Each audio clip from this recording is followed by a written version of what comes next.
My name's Chris. And I'm Kristie. This is the Washing Up Podcast. We're not even going to worry about a long introduction. No. We don't need to do that. Larry! Hello! Oh, this is about time. Welcome to the pod where you're on it this time, not listening. You're on it.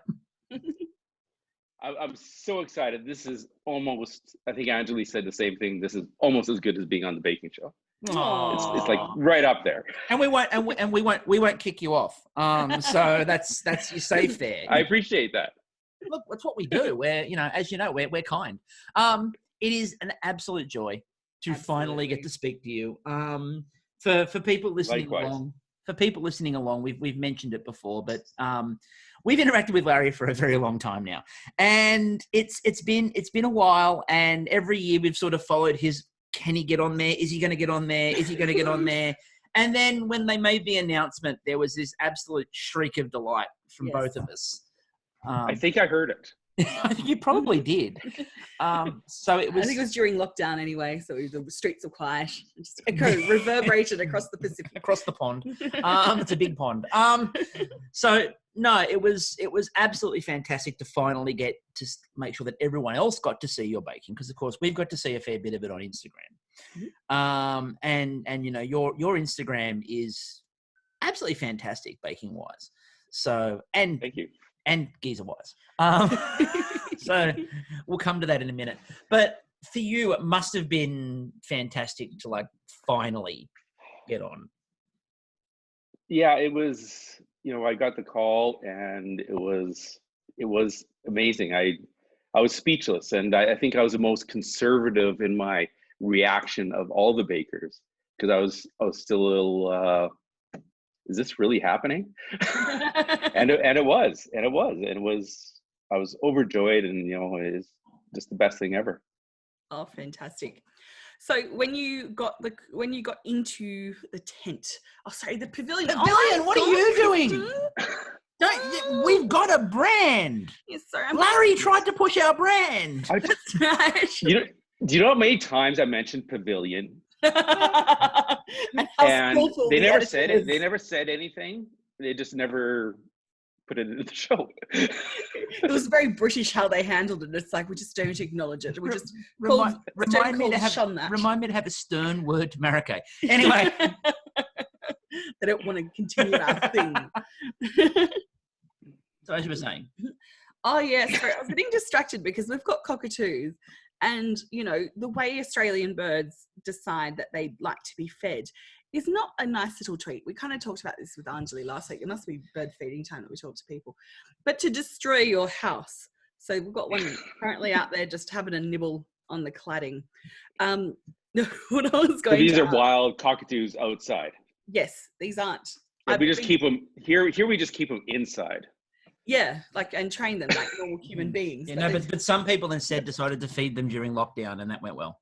Look, I started with lorikeets, who are cute, they're colourful. And they crap all over your balcony. Anyway. Yeah, but, that's getting washed off now with all this. As you were saying. Yes, as I was saying. So had you interacted with any, Angeli, I presume you'd interacted beforehand.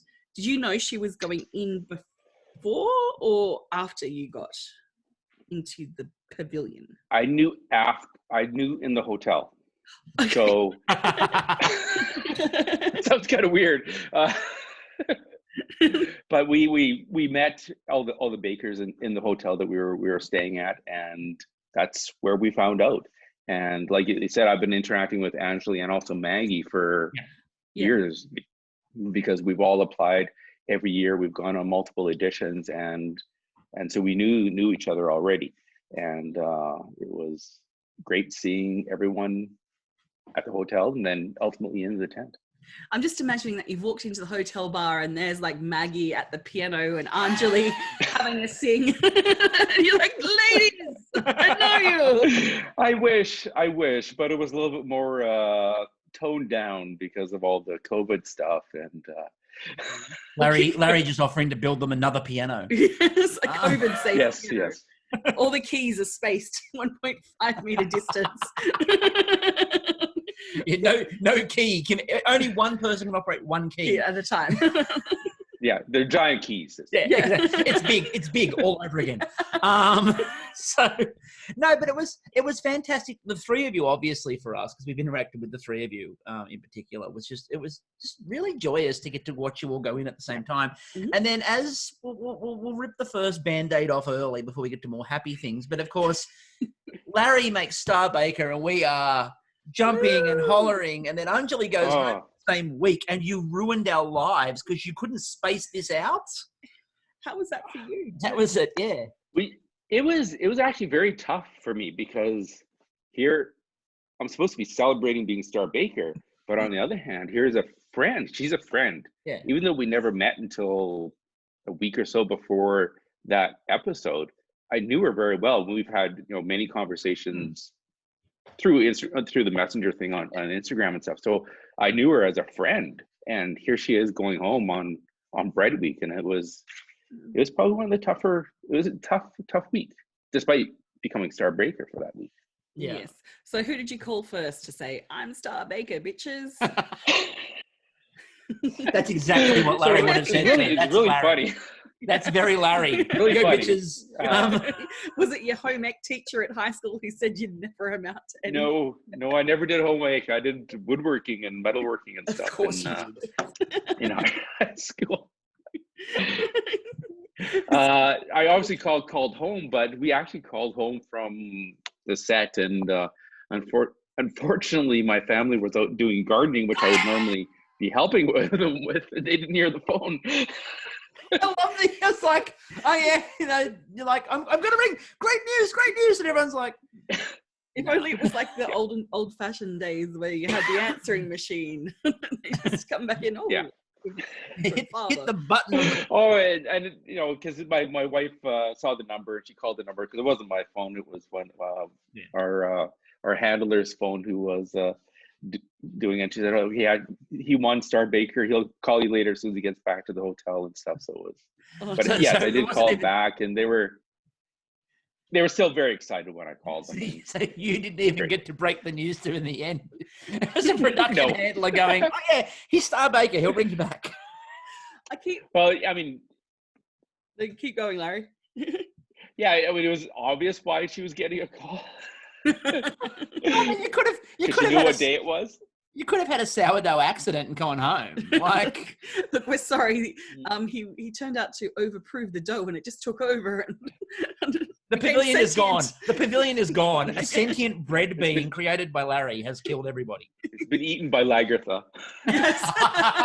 And look, if anybody was going to be able to make a bread structure that became sentient and wiped out the pavilion, it's probably Larry. I mean. You said Lagertha. With walking sticks made out of wood. Is that your sourdough's name, Lagertha? Lagertha, yes. Oh, excellent. Very Vikings. I like it. Very Vikings. Well, it's from Vikings. That's where I picked the name from, Vikings. Did she insist you braid her hair? Like, just braiding. Well, I do make braided dough once in a while. There you go. That's an insistence. Yes. It's just when she's like. It's time to braid dough. So, obviously that week, we'll talk about the positives of Bread Week now, which was basically everything you touched in Bread Week just went really well. Now, obviously, sort of we've seen a lot of your baking sort of on Instagram and stuff like that. So I kind of anticipated that, without saying it, because as we all know, it's a jinx, Bread Week was kind of set up to be your week. He had Viking yeast on his side. Viking yeast, and again a technical which both played to, on one hand, your love of bread baking and those sorts of things, but on the other hand, your love of construction. Because perfect racks in the middle as well. So how did we I love a good rack. I was going to say, but I'm ching, everyone's a winner. So were we excited especially when we saw the technical was pretzels? Yes, I was. I made pretzels many times before. And you probably saw that post I did of that National Geographic World magazine from late 70s of the first pretzels I made was from that magazine. So I'm familiar with the concept. it's nice that you're familiar with it. It's there's nothing worse, and you know this better than anybody when they go and here's the technical, and everyone looks at each other and goes, and what the hell is this? Yeah, that overconfidence comes to bite me later on. Well, yes, we'll come back to that at some point. I don't want to. From great heights. Yeah, from great heights. But no, Bread Week would have been, again, sort of having seen your baking, Bread Week must have been the week that, again, low-key, because it's the jinx, where you went, look, yes, I'll be fine through Bread Week. Yeah. No, I was pretty confident on Bread Week, but no matter how hard they tried, and they tried, I did not say it was my week. Because this is a veteran. Is the jinx. This is a veteran, and you never say that. Like it's fatal. They've nearly lured a couple of people in so far. They've all managed to sort of sidestep it really nicely. I think it was it Tanner last week? They were sitting there trying to get in. Yeah. He's like, I'm not gonna say it. I'm stupid. Yep. Yeah. It's a weird. But I also went and used lavender too, and it worked. Lavender, and you did it well. I was really proud of your lavender work. I just don't think there's enough potpourri flavors in bakes these days. Look at the number of children that eat potpourri. Like, why are there not more bakes flavored that way? I don't understand. Look, for me, that was the height of sophistication in the 80s, a Viennetta and potpourri. Like, I don't know if you have Viennetta ice creams. I know they do in the UK. They're these boxed... No, I don't. It might be called something different, but... Yeah, they're like a boxed ice cream, and they're like layers of ice cream that's been waved around, and there's like melted. I think so. I seem to recall that, but they very recently, I think, brought them back in the US because they took them away for a while, and last year there was a big announcement in lockdown where they went, Viennettas are back, and everyone in Australia went, they never went away. Did they go away in 2016 and then come back in 2020 in November? Exactly. New and improved. Exactly. They do come in a blue box. They do come in a blue box. That would have been a problem. But no, obviously, so going into that first week, and again, the showstopper in that first week I thought was interesting. We talked about this with Anjali as well in terms of the mirror, and especially having a multi-tiered mirror. Concerning? It was a bit. I never actually made all 3 tiers in practice because that's a heck of a lot of cake. Kids can only eat so much. Yeah, she can, and so it was a little concerning, but you map it out and you figure out all your timing and stuff, and the key was making sure everything was cold, and away you went. So I was very pleased with how it actually turned out at the end. It was great. It was gorgeous. Yeah, because that was the thing that Anjali raised with us that I'd never really thought about until she mentioned it on that pod, which was, but you're not making 3 tiers worth of cake at home. Like, that's not something you do. So, like, with a lot of the other challenges, you're like, oh, yeah, I make that. But 3 tiers worth of cake for a mirror glaze, and you sit there and, like, you're watching the challenge and you go, oh, this is perfectly presentable and perfectly acceptable. And in COVID times, you don't even have co-workers to lump your bakes onto. But you're sitting there watching the challenge going, this is great. And then Anjali goes, but when do you make 3 tiers worth of cake? And you're like, exactly. Right, I never thought of that. I never make 2 tiers of cake, let alone 3 tiers of cake. It's one of the things that's been fun actually is watching they did the thing on the social media of bakers' unpopular opinions, which I thought was really cool actually, because I agree with Raphy Cat's one, which was cake is much better without frosting. Yep. Yeah, I'm a firm. That is true. That is true. I mean, we're not big fans of frosting in our house, so I don't do a lot of it. And the signature on the first week was something that we would eat. It didn't have a lot of frosting on it, obviously. It just had the chocolate glaze on it, but it's something we would eat on a regular basis. So, see, I just don't think they're doing enough jelly toppers on cakes. Like, I know Sheldon tried the whole in the middle jelly in the middle, but like, why not jelly on top? Some and I'm trying to think of other good stuff. And I'm looking for mousse. Well, mousse is always dangerous. You know that. Like, mousse around a cake is dangerous. I guess it's too hot in the pavilion. Remember, poor Pierre. Pour one out for our homie Pierre. Obviously, in that mousse cake. I still. Oh man, the heat. It's I was going to get to that, but the thing Let's get to it now. Yeah, like poor Pierre and that cake still in that week one. That's still a haunting memory for me, and it links in beautifully because everyone says the same thing. And as you've just indicated there, is it the hottest place on earth? I think so, except for maybe the middle of Australia. Yeah, but nobody goes there. So it was literally one day. It was 40 degrees in that tent on that first couple days of shooting. You don't want that, especially when you're trying to do that mirror glaze. No, exactly. Or when you're tempering ruby chocolate or tempering any chocolate, it's hotter in the tent than the temperature you need to bring the chocolate down to.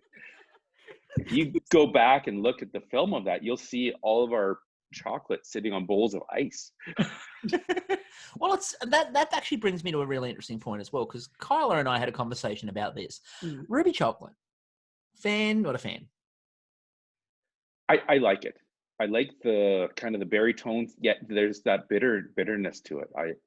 I'd actually bought some prior to getting on the show and started playing around with it. So thankfully I kind of knew a bit about it. So that was good, but I do like the flavor of it.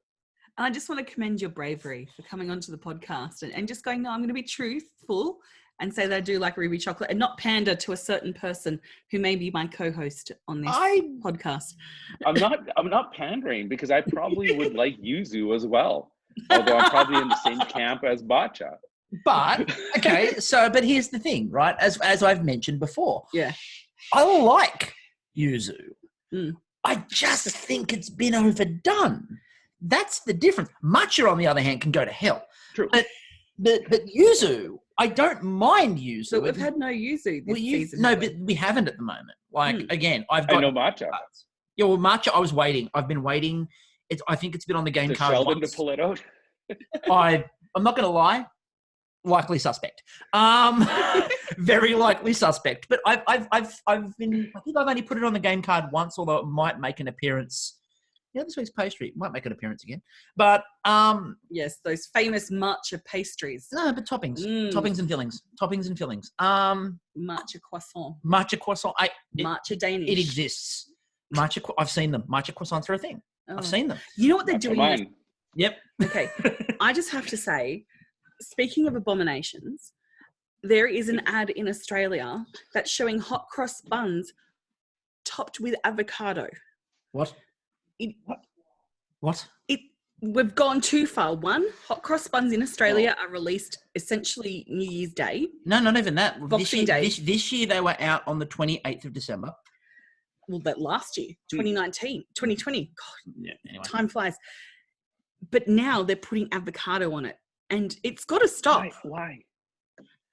I'm all for trying different flavors of things, but there's a limit. I don't know. There seems to be some limits. I mean, avocado on a hot cross bun. I mean, are they trying to make it look healthy? I mean, one, it's not avocado season anymore, so your avocados are going to be tasting like shite. And two, like hot cross buns aren't healthy. They're just a treat. Just cover the hot cross bun in soap and be done with it.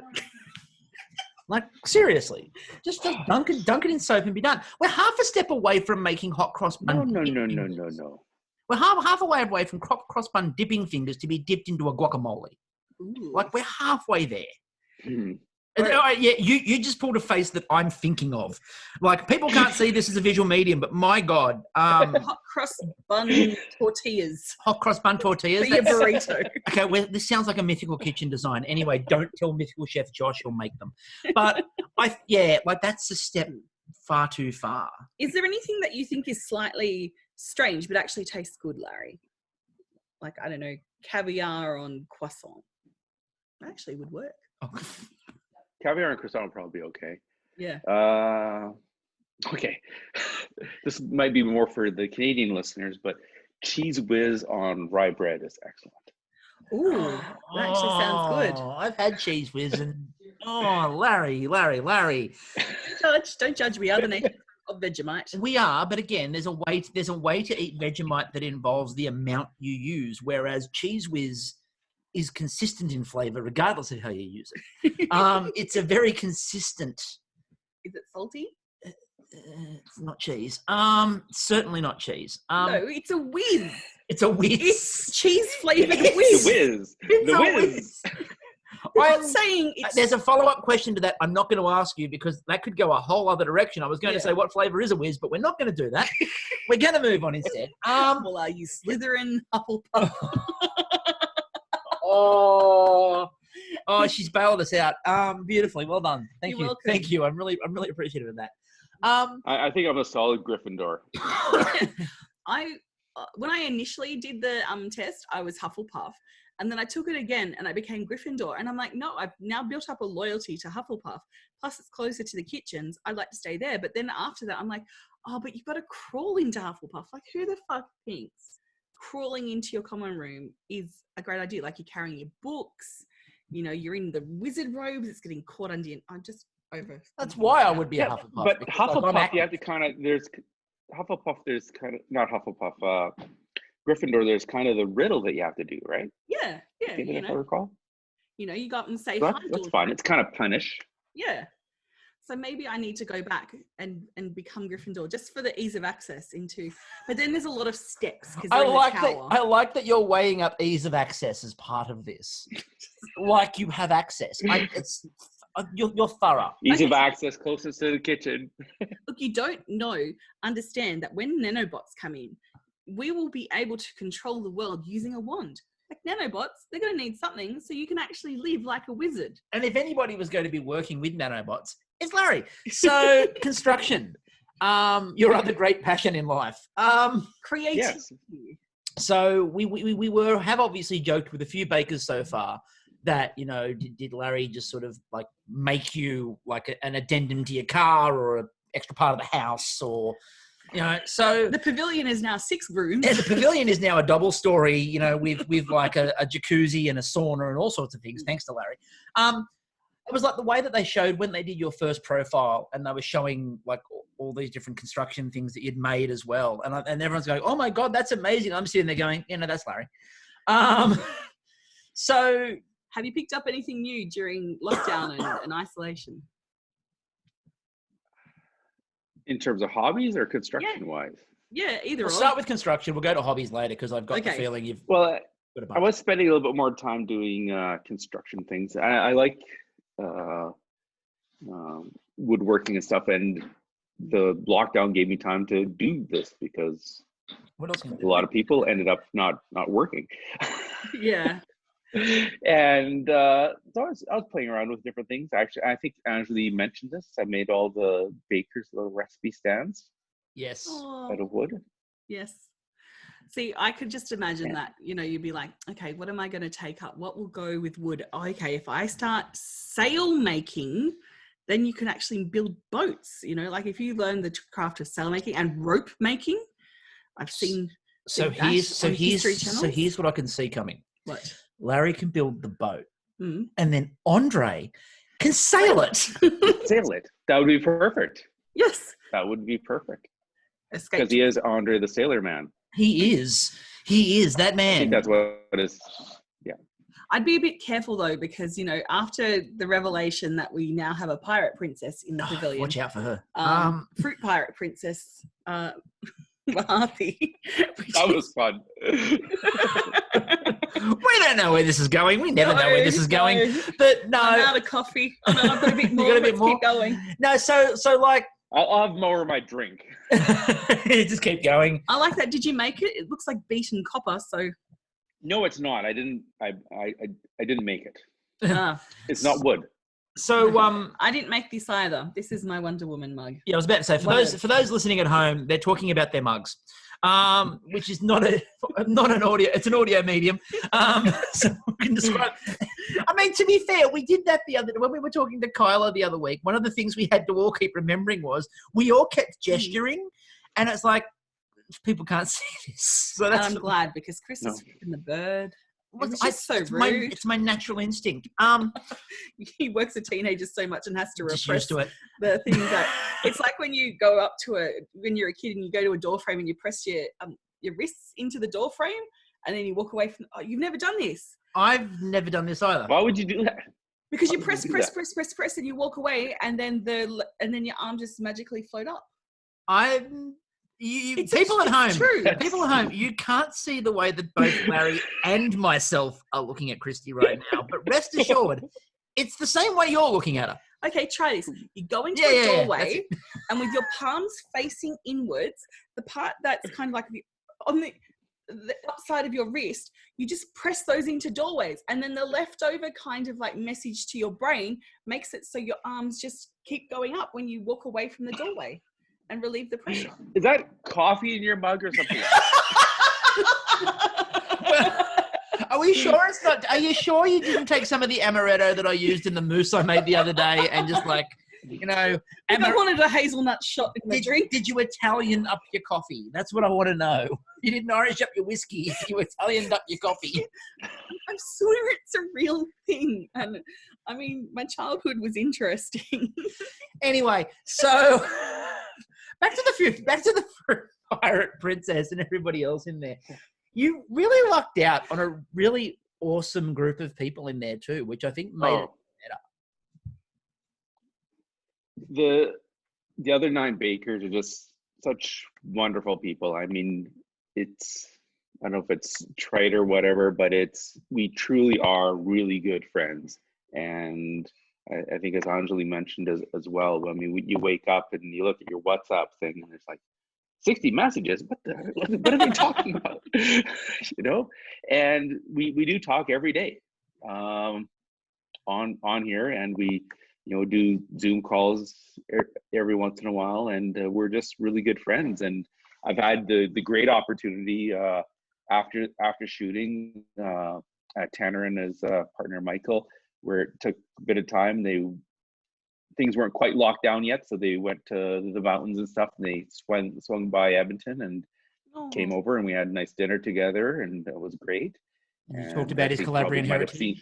And, Yes, yeah, we had to give him some stuff, but how many bodyguards does he travel with? There's quite the posse. There was a whole like 6 black Suburbans came up. It was kind of weird. He travels heavy. I'm just imagining while he's in the mountains, there's like a helicopter. just shadowing him. Yeah, but the helicopter's not there for him. The helicopter's there to find Liam, who's still lost in the woods somewhere. But Liam is never lost in the woods. The woods are actually found by Liam. No, there's just it's such a natural, and we talk about it in most series, and then people are watching at home like, oh yeah, okay, but it is genuinely, from what we've seen, it's such a natural bond that you all have, and just this natural back and forth, and it comes across on TV. Is it hotel mini bars? Yeah. The hotel we were in did not have a mini bar.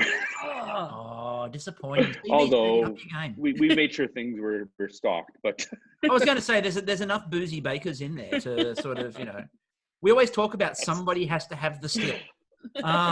Yes, we need some scotch for my recipe, please. Yes, what do you need? Lots of scotch. Probably a 2-liter bottle. What? Lots and lots and lots of scotch. But you're making a sourdough. Yes, lots of scotch. Scotch. It's a whiskey sourdough. Anyway. Bertha is very much about. She needs some mead. Yes. You don't talk to my Viking goddess like that. Or some aquavit or something. Yes. But yeah, it's just such a wonderful cast of bakers, and like the genuine, like when let's get to it. So when obviously you went home, which I refused to acknowledge. I really refused to acknowledge it at one point. I think I sent, to sort of peek behind the curtain a little bit, I sent Larry a GIF once I'd found out that he'd been eliminated that simply said, "You were supposed to be the chosen one." No pressure on there. No pressure at all. But I sent him the Obi-Wan Anakin. You were supposed to be the chosen one. We still have, Maggie's still there. Maggie's still there. But we still have Maggie. I know Anjali and I are very sad that we've upset you and didn't meet your expectations. Oh no, we don't think it was you that didn't meet our expectations. I personally put Bruno accountable, and I will be having a very firm chat with him. I will be having a very Kyla. I can't because she's just like. I just feel like we're trying to turn. She's too sweet.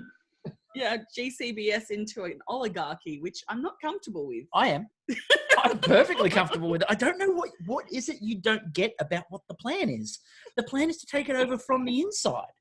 Eventually, just have an entire series of washing up bakers. That's the plan. First long drawn, Australian. That sounds great. Canada. Do you know how long I've been working on this invasion plan? This has been generations. Like my great-great-great-great-great-grandfather, who was related to Greek, Has it on parchment. Yeah, exactly. This was the plan. You related or descended from anyone famous, Larry? Just make it up if you don't know. I can't think of any names. Probably a famous architect. I mean, if you look at genes long enough, we're all related. Genghis Khan. Yeah. Genghis Khan is always the answer.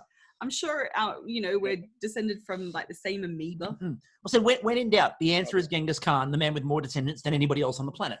True, by the way. So, but no, it's I think that week, the week that you went home, I mean, it was the shocked look on everybody's face.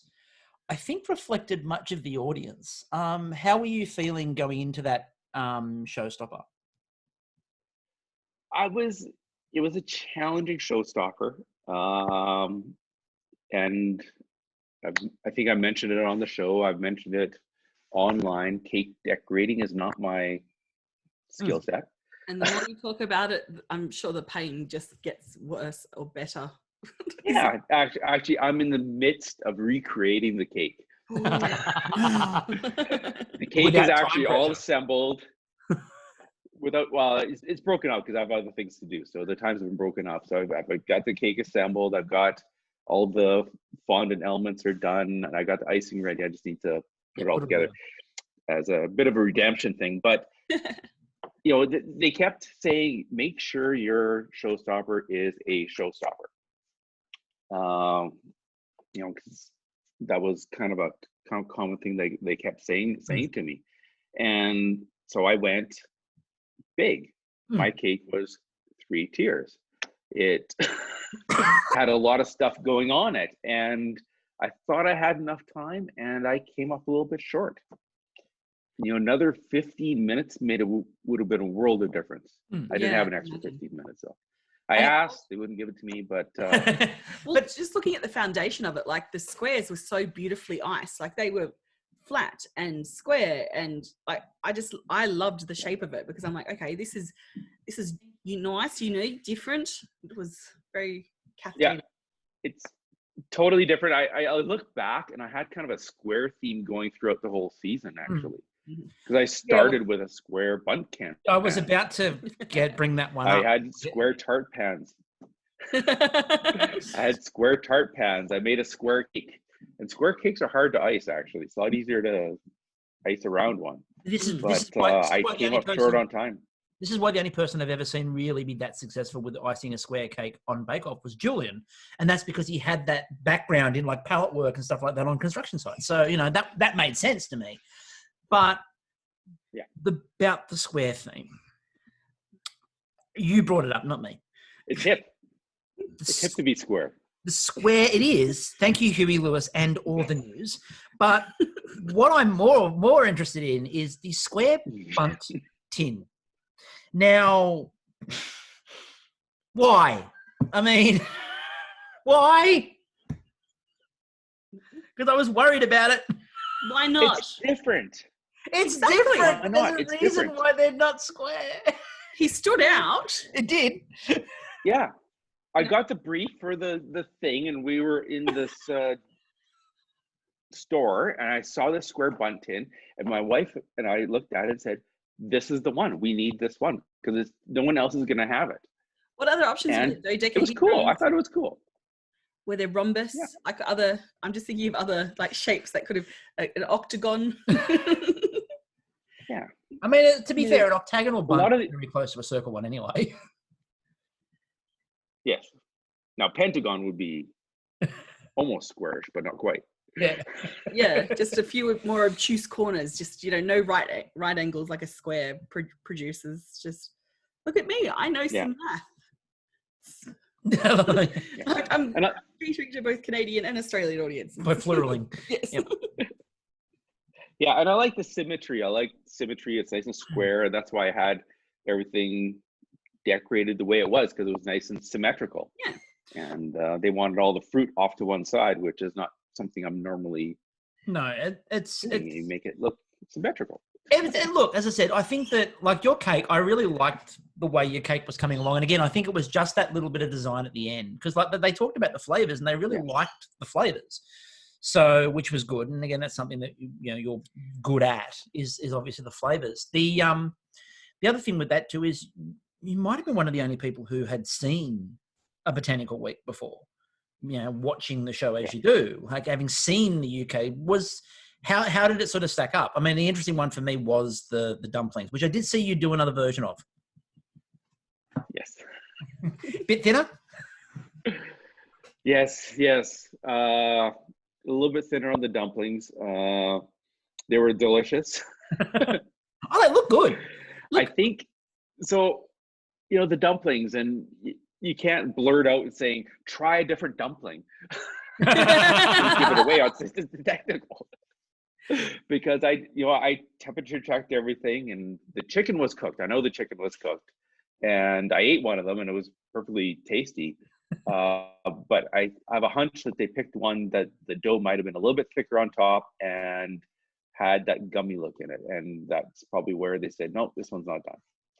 Yeah, it's luck of you can't say anything about it. So look, there's nowhere to hide with dumplings.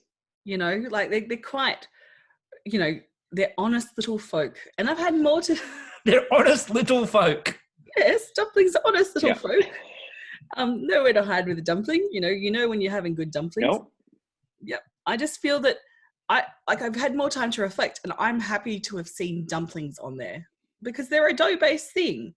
And, we've looked at pasties, and essentially a pasty is a dumpling, but not steamed. It's baked. It's Thank you for that. Anyway, we'll move on. The Chinese hand pie or something like that. Yes, Chinese hand pie. Chinese hand pie. But look, I think that for me it was just really it was interesting as well, because like I like when they try different things. Like Botanical Week, I like the fact they tried it because again, I think British did it. One of the things I will say is that I think that Canadian this year has almost felt like it's taken some of the things that British has done and gone, you know what, we're just going to do this because we're going to prove we can do it better than you'd have. Mm-hmm. And then, again, there were a couple of technicals. We talked about it, on the pod the other day. There's, one technical that ruined British. And you guys just said, and Canadian just ran through it like it was nobody's business. And it's like, oh, this is going to be the one that trips them over.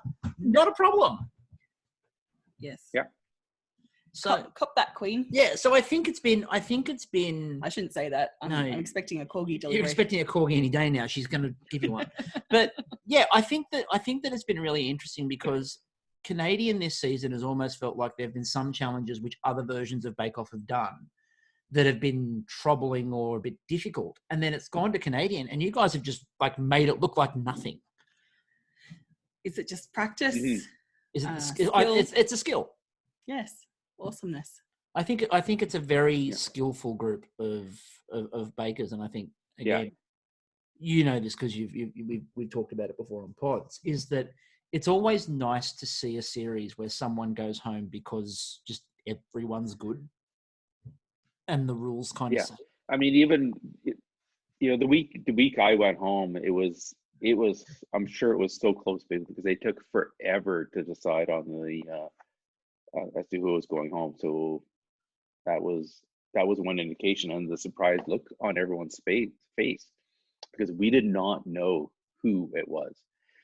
I mean, usually you have an inkling, but I mean, this was totally a surprise. So I was surprised.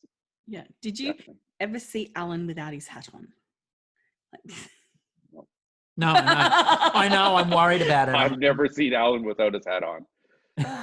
Although I think you can see him if you watch some of the stuff he posts. I think you occasionally see him without his hat on. Some of his sketches I've seen it, but I think they've actually taken it out in post. I think it's probably they just lower the camera down. Yeah. Now He has to wear a green hat for all his sketches because they're like, look, you can wear the hat. It has to be green so we can amend it. Now, the other thing I want to sort of check in with as well is that the shocking thing that has happened this series has been the number of revelations we've had about the things that Raphy Cat has never tried. Have people started to go out of their way to do things like send her cheese boxes and like, you know, introduce her to some of these things? Because I feel like Anne was making a list the whole time so far of everything that she needs to send Raphy Cat after. Yeah, so she wouldn't try the brie cheese because I had some back at the hotel and she wouldn't try it. Oh my God. And I think in different times we might be pushing her on different things more, but I'd like to see a spin-off called Raphy Cat Tries, where you all get one episode with her to take her out. That'd be wonderful. Yeah. She's such a wonderful, I mean, everyone's wonderful, but she's just so down to earth and she's just the woman. That's what I like. Yeah. It's the joyous, and again, it's Raphy Cat sort of typifies it, but it's that joyous thing across the board is that everyone is clearly having such a good time and is just absolutely enjoying it in there. And then watching you guys all watch it as well. It's a second good time. And like, I mean, and Raphy Cat, obviously, she had the first moment, which was one of those ones which reminds people that haven't really seen a lot of Bake Off. This is what Bake Off is. When she ran up, when Birdie's was overflowing and was like, what do you need help with? How can I help you here? And she had the first moment. I had no clue. That was But it's one of those things where, like, everyone we've spoken to is like, you get so locked in. And it's so fast. And so, like, the fact that she turned around and was like, oh my, and ran over and was like, what do you need help with? How can we get this done? That's sort of, I think that typifies the group. Something I need to know, though. Oh, hello, Geezer. Hey. Back from a walk. Is it Geezer or is it another dog? Is it a random one trying to push it on the pod? I hope it's right. No. It's Giza barking at another dog. She sees another dog and it's like walking in front of the house, so we have to bark at it. You know what it is? She's heard all these podcasts done with Leo in the background, and now she's like, it's my time to shine. I will be the new dog of the pod. In between takes, do people roll down the hill? Because... Sorry? So, in between takes, you know how there's a slope coming down from the pavilion? Is the temptation too great to just lie down and just roll down that hill? Because that's where I'd be. The slope isn't that great. The slope isn't that great. Oh, it looks so big on the TV. I'm so disappointed because that's like... I mean, the grounds where it's filmed at the Toronto Film Center, the Canadian Film Center. Yeah. I guess it's the same thing. Are quite beautiful, and we were quite controlled as where we went and didn't go, and we spent most of the time in a room. Because you were mentioning not outside. And I'm just imagining that these people with great big like falconing gloves on, like holding out treats to take the bakers around. It's like, come on, Larry. And then get your chunk of like... I mean, a huge shout out. I'm not sure if I can mention her name or not, but she was the most wonderful person and kept us all in line, made sure we were where we were supposed to be. I hope she listens to this because was fabulous, and she really made the time that we were on the show even better. Yeah, and I can imagine like for the crew, like, you know, there's that day-to-day, like we've seen behind the scenes of Bake Off in Australia being filmed, and just how close, like physically close the crew are, and how they get over it on top of each other to achieve some stuff, or maybe they were just having fun on the merry-go-round. I don't know, but the conscious, like, you know, it's already a lot of thought and energy going into the production, and then having to throw on the COVID layers. Like what? Just and especially when amazing. You guys have like 40-degree temperatures, and there's the camera crew in like hazmat. 3 mask layers.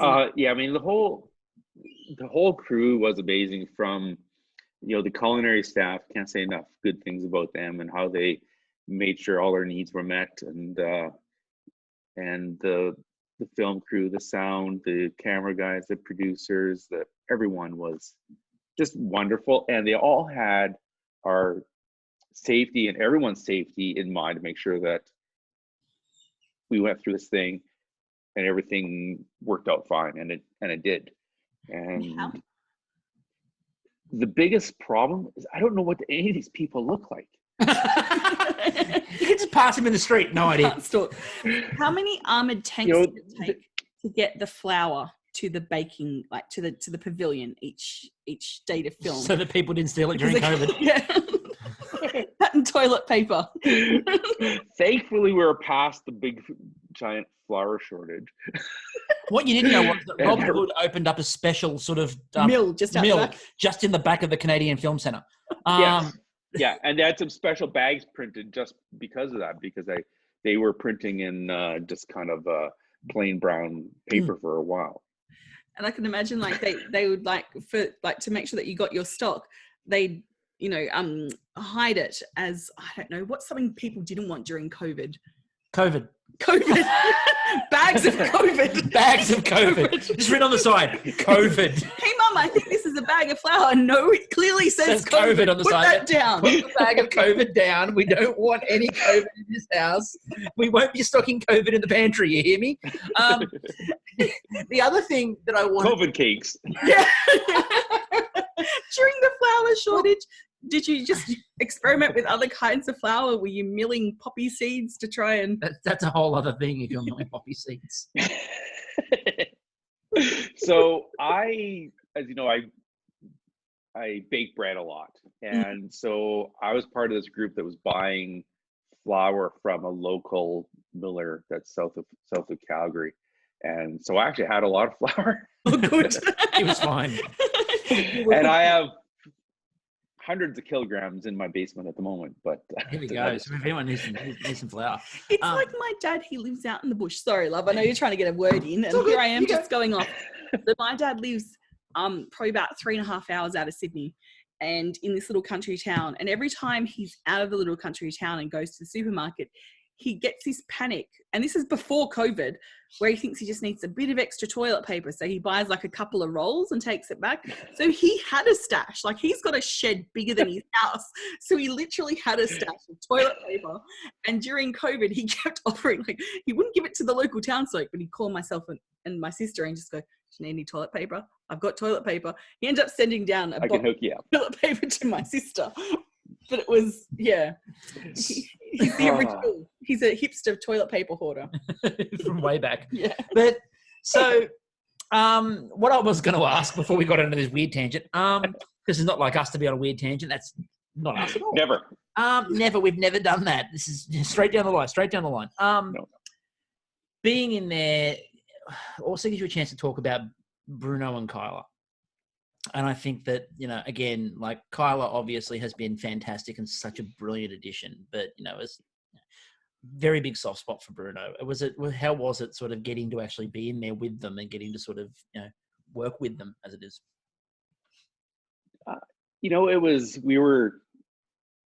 Even though we had watched the show and they seemed very approachable outside of the show, it was still a little bit starstruck, meeting them for the first time. And I really loved, they were very good at giving all sorts of different feedback. They'd tell you if something was off, but at the same time, they'd point out all the good things about it as well. And I just can't wait for the opportunity to actually get to know them a little bit better, hopefully, at some point in the future, because we didn't get a good chance to socialize a whole lot just because of the whole COVID thing. You see a little bit of milling about and stuff like that, but again, we were still relatively distanced. And it was a little bit limited, I think, than previously because of everything. So hopefully we get an opportunity that we can actually get to know them a little bit better. And that's one thing with Instagram and Facebook and all those things, is we actually do have an opportunity to interact with them a bit more, which is great. It's one of those things, because like one of the things that I really enjoy about both of them as judges is that, as you said, the level of feedback they give, like compared to a Paul Hollywood who's his stuff is very television oriented, the way he gives feedback, even for their TV feedback they're giving. Bruno and Kyle are really good at giving very constructive, clear, this is really good, this is what I would do with this and this and this, but this is excellent. And I mean, the one that stands out to me is when Kyla was giving the feedback to Anjali about the pepper in the ice. It's like, that was great. And then you put the pepper in there for the kick. And that made it a next level, and talked about, rather than just going elevating flavors, gives examples of what they mean. And that's where I think their judging is superb. No, they're really good at that. And I mean, obviously we only get like 10 seconds here, 5 seconds here, but they spend 10 minutes talking to you about whatever you're baking. So you get a lot of feedback, which you try and incorporate into future bakes, and it's invaluable. And they seem very genuine, very nice people, and it's awesome. Now, having been a veteran fan, you've seen the interaction between contestants and hosts, like bakers and hosts. How prepared were you for creating the host offerings? Like, did you have your own little plate for them, or did you say, no, I'm not indulging in that kind of riffraff? Like, so my plan always was to have extra stuff for the hosts. It's vital. I'm sure that's why Alan and Ian signed on. I mean, that started in season 1, right? Yeah. With Judy, I think, of her. Judy? Linda.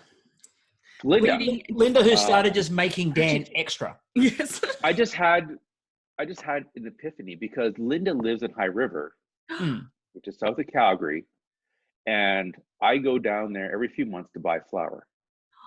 I really need to give her a call one day. Yes, you do. You can buy her a bunch of flowers to deliver. Get it? Flowers. Yes. Anyways, so another tangent, which is normal on this show. Yep. Yes. Please indulge. So I had every intention of making sure I baked enough stuff so there's stuff for the host. But again, because of this whole COVID thing, they were limited, and they would occasionally come around with a spoon. Okay, I can taste this, but not that, and so it was mostly just kind of tasting icings and and fillings and things like that every once in a while. So it wasn't as full on making extra cakes for the hosts, but just little tastes. See, I mean, obviously you guys had a bit of a different experience through COVID, but I'm now feeling far more sorry for Alan and Anne, who haven't had the real host experience yet, because they haven't got to go. No, they haven't. Just like that. Yeah, hopefully they get it with season 5, but we'll have to hook. I mean, a lot of the bakers are from Toronto, so hopefully they can provide them with a bunch of baking. I'm surprised that Anne hasn't just rung everybody and gone, right, so here's the deal. You will be sending me a care package of the following items. And, I mean, I think she should. Well, I'm pretty sure, if not all of them, most of the bakers are going to be listening to this. So Toronto bakers, reach out to Anne and Alan and send them baking. They need it. Yeah, send them baking. Tell them we inspired it. Part of the oligarchy. On a random tangent, thinking about baking and like care packages and stuff, just randomly the other day when I was visiting my mum, she's like, really like Palmiers, but I can't find them in our local bakery. I'm like, ooh, I'm going to have a crack at making Palmiers. So I'm not going to make my own puff pastry. I'm going to do what Sheldon, it was Sheldon mentioning about buying the dumpling wrappers. That's cheating. Look, I just think that I need to start basic. Not and then so work good up. When Larry starts judging you now, is it? This is the reason why I podcast and talk shit about baking rather than do it myself. As long as you're pulling out a sheet pan and putting some puff pastry on it. Yeah. Doesn't matter where it comes from. No. Can I just say, friend of the pod, Robert Harwood, right now is going, yeah, Larry, get him. He's like, you lazy bastards, just not making your own pastry. I feel if I started to make pastry. I think Dawn's probably saying the same thing. Yes. I'm like, Like, I feel like if I started to make pastry, a black hole would open up to a different dimension because God knows what would come out of my mouth as I'm talking about it. In fact, I'm just surprised I haven't like opened portals to other worlds as we've been talking in podcasts. No, so exactly. far. So I'm assuming your question was any tips for making Palmiers? Yes, because I know where you're going. Yeah. I presume the first one is make your own bloody pastry. Mm-hmm. And make your own bloody pastry. I mean, Palmiers are pretty simple-ish. It's you make your puff pastry, you roll it out, you put the sugar and some cinnamon on it, and then you roll them up in that shape, and then you slice them and you put them on a cookie sheet. Yes, that's what I'm going to do. If you recall, yeah, you could. I think I've done them with rough puff before. Okay. I'm just kind of looking for maybe easy ways, easing into making. Go buy a package. Go buy the frozen package of puff pastry. Give it a go. Yes. That'll give you confidence. Mm-hmm. To make your own. Hopefully, Chris is supportive of this. Yes. Okay. All right. I'll just start slowly. Start slowly and build from there. And if you do see the fabric of reality tear apart, I've had a crack. Hey, we had a bread machine. Actually, I think we got it as a wedding present, but we actually had a bread machine in our house at one point. So we've got one. Start somewhere. We've got a borrowed one. Yes, we've borrowed a bread machine. Hi, Mum, by the way, who will listen to this. I'll return it at some point. But grabbed it early in COVID and might make some bread at some point. Made it twice. Before we finish up, now you mentioned it before, but season 5 is rapidly approaching. Want to convince people they should maybe go on? Oh, of course. I mean, so this is the ultimate best experience in my life, besides getting married and having our son. Well done. Covered. Move on. Okay, but it was a fabulous experience, and we talked about it before. You're going to meet 9 other bakers that are just as enthusiastic about baking. So if you're into baking, you're in Canada, and you meet all the requirements, definitely apply, because if you don't apply, you're not going to get on. And just keep on applying. You may not get on for season 5, but keep on applying, and you'll get that edition of it eventually, and you might get a couple editions, but just keep at it and you'll get on. And that is the key. And that is the key, because again, you and Anjali and Maggie in particular, lived experience. We know for a fact it took you guys a while, but you got there. And we were absolutely thrilled and proud to see you on there, and absolutely thrilled and proud, proud baking parents. Yes. So no, fiercely Mom, Dad. Yeah. You're all grown up. Oh, it's so nice to see your kids grow up.